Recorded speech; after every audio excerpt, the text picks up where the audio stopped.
Hello all, welcome to my CB350 video. In this video I'll be talking about the negative points from my perspective after owning this vehicle for more than 50 days. I have ridden more than 2000 kilometers, but before giving you the points I would like to apologize deep from my heart because I couldn't upload anything for the last 2 weeks because 1 week I went to my native and it was a sudden decision. I got the leave sanctioned very abruptly. So last week it was just too hectic for me, the work. Even this week it will be, next week also it will be, because of the last month in this quarter financially. So let us get to the points itself. So the first major negative, or the only major negative of this bike, at least in its warranty period, is the lack of power or pull at lower RPM. So Honda says that 30 Newton meters is available as soon as 3000 RPM, and I really believe them. But what I feel like is up to 3000 RPM the bike feels very lethargic, the engine feels very lazy. But again, this is only felt if you're riding with a pillion. It is something that I felt personally. So imagine these two situations where you will feel like,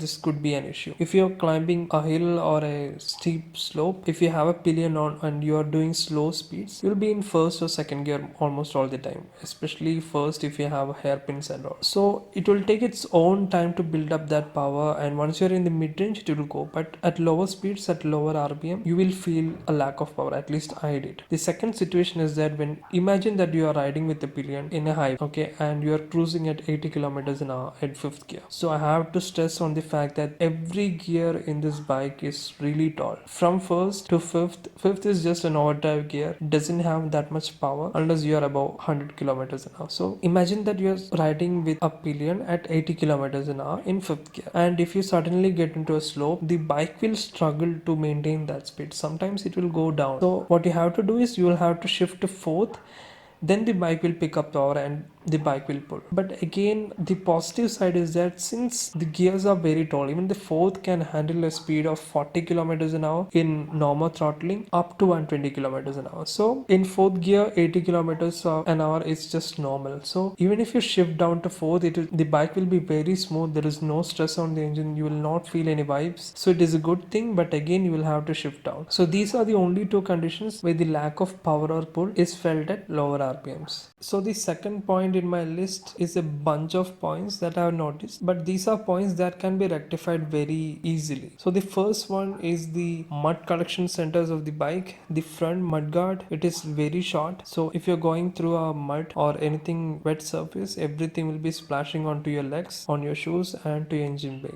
like as you can see in this photo. And this same problem is happening on the backside also. So as you can see in these pictures, the mud is getting collected in that area. So what you can do is you can actually add a mudguard extender on the front. Also you can cover it on the backside also with some extenders or anything. I haven't tried, but I have to do it as soon as possible. But since it is not raining here around in Bangalore, I'm not doing it anytime soon. So the second point will be the mirrors. So it is not very big and the stick is also not very long. So it is something to be desired about. It gives mediocre visibility at best, but that's about it. The mirrors are something that needs to be addressed. Some of my CB350 friends are installing other mirrors even from Triumphs. So that is something that you will have to experience. But again, this is something which is depending upon the body structure and the body size of the rider also. So you will have to check it out for yourself. The third thing will be the headlight throw. It is something again to be desired about. It is okayish but not good. Personally, I'm disappointed. That is why I'm putting it in the negative points. But my friend who has suggested the high beam setting a little bit higher, he's telling that the throw is really good. I'm yet to try it, but once I do, I will update it. So these are the only 3 points that I found. In my Malayalam video, I have said that the rear brakes are very poor and it doesn't stop. But since then, I have used it a lot more frequently, but I think the rear brakes are okay. They're good. They're not bad at all. It is not a negative by any means. The front brakes are fantastic though. So these are the only negatives that I found on this bike as of now. But there is one more thing, that is some sound is coming from the suspension, the front suspension. So especially when you're driving through potholes or sudden sharp potholes, you will feel some sound is coming from the front. So when we inquired, a lot of users are also facing this same issue. So when we inquired to the service team of Honda, what they said is that it is because of the sudden expansion and contraction of the springs inside the forks. And we do believe them. And